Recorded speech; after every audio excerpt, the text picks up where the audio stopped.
very good afternoon, everyone. Welcome. In fact, today we are so blessed to have these two orators. They are so famous. As far as English is concerned, they are the authoritative voice for English, right? So today we are very happy to have ENCIK Muhammad Kasa. We have been working in the English scene for a long time, serving the schools, and we actually have the representative from Kementerian Pendidikan, MOE, as well as Dr. NUR'AIN BALQIS, who represents UTM, right? So we have the best of MOE and MOHD to share with us. Now, we have been telling you about the One Talk. One Talk is an international program where we get all the authoritative people in the subject matter that we are discussing. So, those people who are authoritative and really knows the subject well, and the practitioner that do this every day of their life matters so much. So, I will let you guys introduce a little bit about yourself and your background. You first? All right. Yes, it's Mike. Yes. Oh, All right. Assalamualaikum. Very good afternoon, everyone. So my name is NUR'AIN BALQIS. I'm from the Language Academy, Faculty of Social Sciences and Humanities. I'm a senior lecturer there, and since 2017 actually, when I finished my PhD. But actually, my PhD was in discourse analysis, HIV communication, HIV counseling. So after that, I've been serving at Language Academy and teaching TESOL courses as well as our English proficiency courses. Yeah, I think that's basically about it. Yeah. Right. Assalamualaikum and a very good day, everyone. My name is Muhammad bin Muhammad Kasa. I'm Assistant Director of Languages from Johor State Education Department. I've been teaching for 14 years, but already in the system for 26 years. Thank you. Well, actually, if I were to read out your profile, right, the whole session so cannot finish reading both your profile. So I'm going to go straight into the question. Today's topic is very pressing. English for global communication, strengthening English education for Malaysia's future. Now, Johor is a very strategic location because it's nearest to Singapore, and you guys are the people that go for globalization, internationalization. So the first question I'm going to ask you specific to this topic that we are discussing today is, why is English for global communication becoming increasingly important in Malaysian context and Malaysia's future, particularly in terms of employability, internationalization, and global competitiveness? So, Prof, would you like to go first? I'm not yet the Prof. All right. But before I answer your question, all right, before we dive deeply into that, I think it's better for me to set the stage. Okay, we really need to know what exactly is English for global communication. Right, so because we do have English for professional communication, English for corporate communication, and many more. So English for global communication means using English as a common language, all right, to communicate with people from different countries and different culture. Okay, and then this is actually, my students will keep on asking me, do I have to speak like a British or American? And then it sounded like what? Harry Potter, Hermione Granger. You don't need to have that. You know, what matters is for you to be able to express yourself clearly, make yourself understood by people, you can understand people, you can adapt to different communication style, and also respect cultural differences, okay? So the focus here is not about how perfect is your English. Okay, the question is, can we understand each other? That's English for global communication. And in very simple term, I would say English for global communication equals to English that helps people understand and connect with people or connect with one another across different cultures and different backgrounds. All right, back to your question just now. Of course, English is increasingly important, okay? Right now, I'm sharing with you from our perspective at university, okay? At university, we're no longer preparing our graduates for Malaysian workplace. Exactly. We are preparing them for international and global workplace. So at UTM, of course, our students are among those who are studying sciences, technology, engineering, business, and even education, which are fundamentally international. Alright? So, for example, they must or we encourage them to publish their research in international journals. right? And then they have to present their papers at international conferences, okay? And of course, as you all know, UTM, we also receive students from, many different countries, especially from the Middle East countries. And now we are receiving more and more students from China. So of course, our Malaysian students, they have to work together with their classmates from different countries. All right? So therefore, English is not simply about employability in the traditional sense. It is more about access. Access to knowledge, access to research, access to, what else? Professional networks, all right, and global opportunities. And I would like to also relate it with UTM's mission, because I'm carrying UTM's name, of course. It's Facebook Live, yeah? Live on Facebook, saya takut sikit. All right, so this resonates strongly with UTM's mission, which is to develop global talent. Right, it's one of our missions. So for me, the important distinction is that we should not merely produce graduates who know English, right? But we should produce graduates who can use English, okay, to communicate their knowledge, communicate their ideas, communicate their innovations globally. So that's the most important point right now. Yeah. I think the kisah dah mesti sampai kan. Nanti kisah dah tak sampai, Yeah. dapat komunikasi tak Betul, cukup bagus true. kan. Yeah. So Tuan, your turn. Okay. He will be addressing the second question. Oh, okay. Yeah. Then let's look into the second question. Now, Malaysia has actually invested significantly in strengthening our English proficiency. All right, through CFR. All right. Now, CFR basically is used, especially one of the widest group in the world uses CFR. In fact, China, Malaysia, Indonesia, Thailand, all use CFR. All right.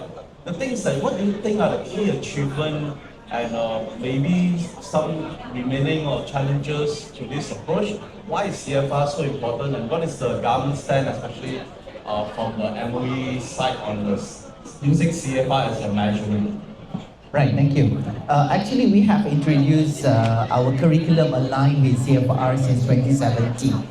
Okay, and then via the English roadmap by ELTC, English Language Teaching Center, 2015 to 2025.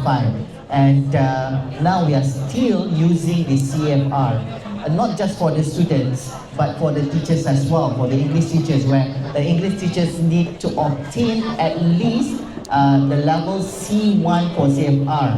Okay, so while for the students, like Form 5 students, they must achieve at least mid B1. So actually the pedagogical shift in Malaysia, we believe that we have transformed from the outdated, I would say, grammar-focused model toward the real-life language use. So I believe that our students nowadays, they can speak English fluently and confidently. Apart from that, we believe that there are challenges we face in delivering CFR curriculum, such as the textbook. Sometimes the content in the textbook doesn't match with our local context, that part of it.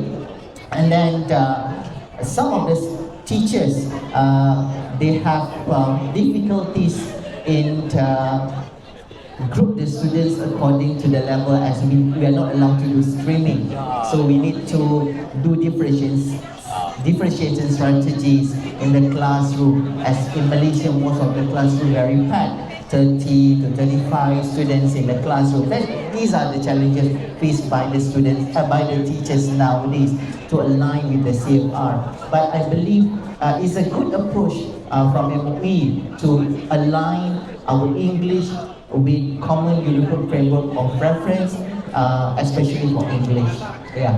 I saw this one posting after the SPM results. This one parent said, anak I dapat speaking A2. I think A2. Kenapa anak saya punya SPM English dapat C? Macam tu lah, something like that. They do not know that for CFR, it's the other way around. It's from A1, A2, B1, B2, and then C1, C2. C2 being the highest and A1 being the lowest. So they thought A1 is the highest. So we would like to clarify that. Yeah. Actually, it's such a good thing. We're actually going world class, following global standards. Those days we had IELTS, TOEFL, and so on. But CFR is one of the most accepted one. Yeah. Malaysia is definitely going for world class standards. That is really, really important. Now the thing is that in our local schools, basically by the time we finish primary school, we must at least reach A2. That's the harapan and by the time you finish secondary school, maybe B1. B1. Right? But the thing is that in international schools, by the time you finish primary school, they expect you to be B2. Alright, it's really very high. But then again, English is a second language in Malaysia or foreign language in many places in South Asia. Yeah. So we don't need to kill ourselves to go so Sometimes high. it might be third language for certain Yes, students. as the foreign language, third language, right? So this is actually pretty good. We know where we are, and there's a measurement to know exactly where we stand. Now, the next question I'm going to ask is that should our ultimate goal for Malaysian learners to speak English like native speaker? Just start saying no, kita boleh biasa aja, can campur. Because sometimes, right, I hear from a lot of parents telling me the kids come back from overseas, come back, dia cakap sana orang putih. Then the classmate hate them and ostracize them. Apa yang nak England aku kan? Can you speak like a local kan? As long as you communicate it better and stuff like that. So should we focus on effectiveness of the language and then about the communication? Why should we do that actually? So let's hear from you guys. Okay, that is, I would say, because I'm teaching oral communication for TESOL students, and one of the assessments is pronunciation, I think impromptu speech as well as public speaking, and that is actually the frequently asked question. Doctor, should I sound like a British or American? I said, why? You know, I would strongly advocate for effective, comprehensible, and confident communication rather than native speaker imitation. You see, sometimes you can identify tau students, ni buat ni, trying hard to sound like Hermione Granger or Harry Potter. Alright, so that's aku tak faham kau cakap apa, macam tu lah.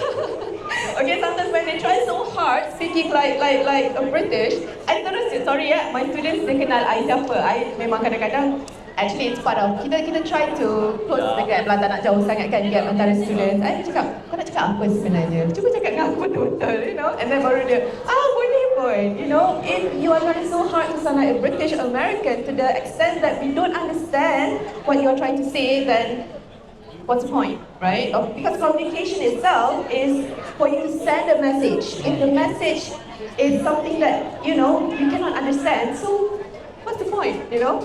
So our students, you want to add? I would like to add, when Doctor mentioned that actually in our curriculum we assess students according to the can-do statements. So not on the way you speak English. Sebab, but you must remember, when we teach English, kita kena teach the student the correct pronunciation, not the slang like Accent, the British slang accent and whatnot. Because sometimes some people call me like grammar Nazi kadang-kadang, because when I correct them pronouncing the word, dia jadi macam contoh, when they say pizza, we say pizza. It's not pizza, it's pizza. It's not salmon, but it's salmon. Something like that. Not the way they speak like British ke, American ke, something like that. Now, to be fair, right, sometimes, right, some of the students are really good. They speak proper, world-class English, and they don't have a slang. We actually have a slang because they speak proper English. I still remember my daughter go to international school, right? She speaks proper English. So when she works for a medical company and speaks to the doctors and so on, the sales supervisor says, no lah, you mesti cakap macam kawaii ni ada. dumb down your English, be a little bit alien, don't speak proper. People say, I cannot work for a company like that. I speak proper English, the doctor speaks proper English, but how can I dumb down and become more alien and add the lama for every sentence? It's too tough for me to do that, right? So sometimes it's in context what you do. Now, the next question I'll ask is that, how can we move English language teaching from the exam-orientated approach, which is a key concern for many parents, towards authentic communication, the real communication that prepares students for real-world situations? So, go ahead, any of you. I would say high-stake centralized exam, except for SPM. We do still have SPM. For primary, we don't have that anymore, but we still the summative test, what we call as unit ujian akademik, ujian akhir sesi akademik, for what we call as UASA. Some people say UASA, some people call it as UASA. That is the only summative we do have in primary school. But now we are also implementing matrix pembelajaran year 4. We are going to do that very soon. But for the secondary, we are going to do that next year. So, the main assessment in primary and lower secondary, we do have classroom-based assessment, as we have the performance standards to give to the student according to their level, according to their performance in the classroom. I would say that as they'll be assessed holistically throughout the year, not only one time.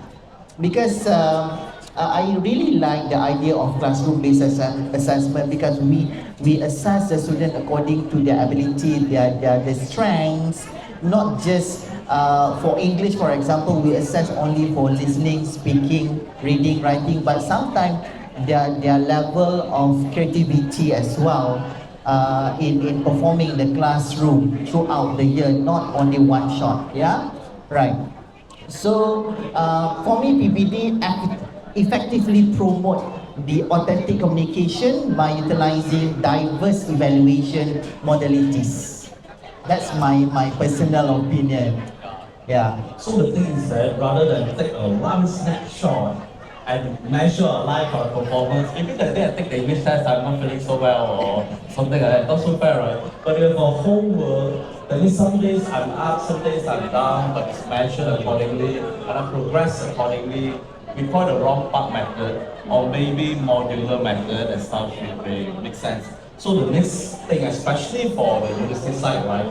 Malaysia's communication skills. What kind of communication skills that graduates need today that maybe have not received enough attention as compared to the traditional classrooms?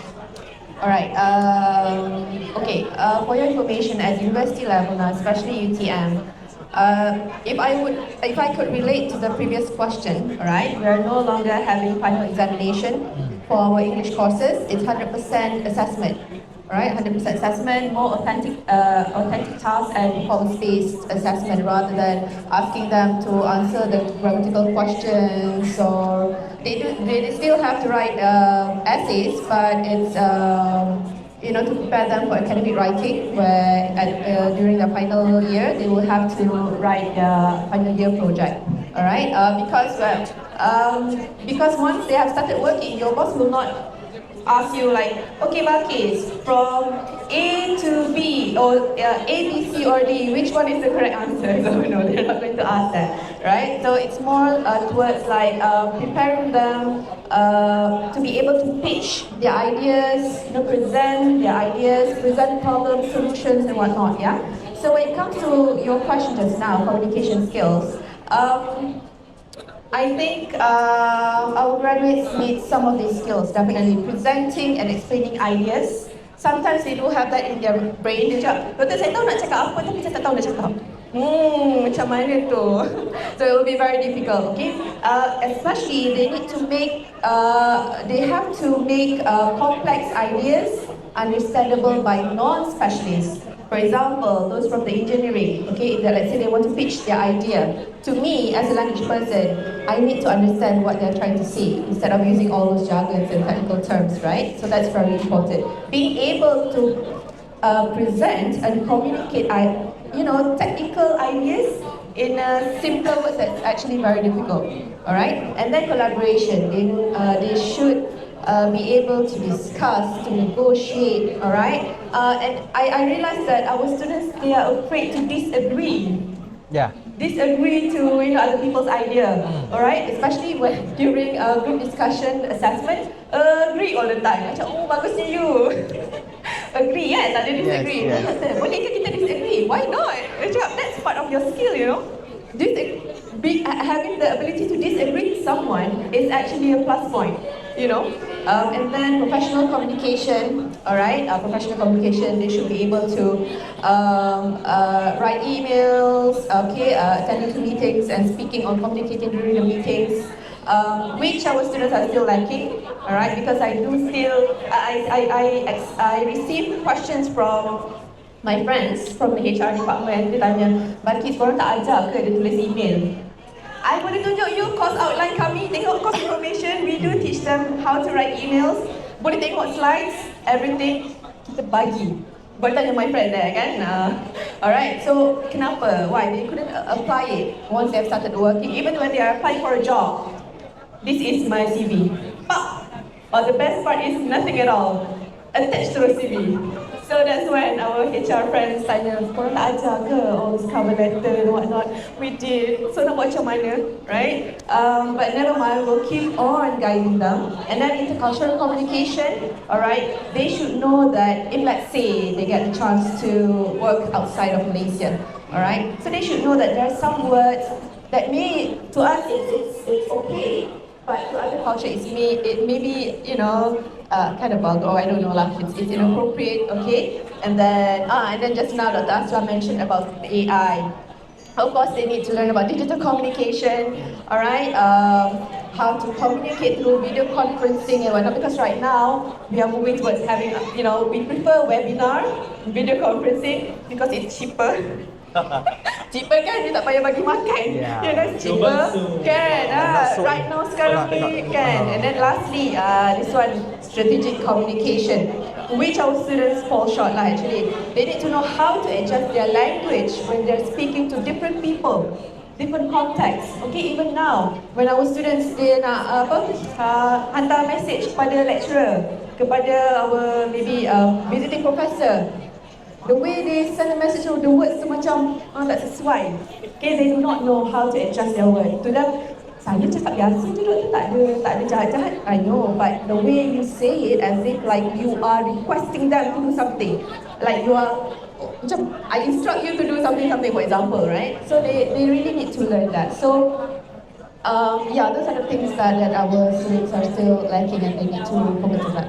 You know what, actually I can talk one day with you in so many things I want to ask you. In fact, I prepare so many questions to ask you. The time factor, right? We don't really have much time. Yeah. So, the things that of course we speak about AI. Sometimes another concern that many teachers or even leaders speak, we want to do so many things, but just not enough. So it's unequal access to quality English language learning. Maybe AI can pivot a little bit about this thing. And then the role of teachers, sometimes English teachers are popular, right? But if they disturb you and call you on the phone every day, how I still got family, got life, got everything. You cannot call me every day to teach you English, right? So the thing is that the last question I want to ask is that, what would be the major changes in education that you hope to see in the next few years? Maybe very shortly, one of you can actually just share a very short thing, your hopes and aspirations for Malaysia actually. And what you guys share later after this, I'm going to present, I'll share some case studies about the application of English and how AI can actually help our aspirations. Since we're running out of time, so I just put in a very simple one according to your question. The most important thing now when we talk about AI, digital and whatnot, we need to consider some teachers, they are, I would say that immigrant IT. Alright, immigrant IT. So they have anxious in using AI and whatnot, digital. So for me, we need to expand digital equity to ensure not just those young teachers, young English teachers, but also those senior teachers to learn this kind of digital so that they can also deliver in the classroom. Another thing is we have UTM here. I would say that Scale Up Collaborative, as UTM also one of our strategic partners. So project-based learning across all schools in Johor perhaps with UTM one day.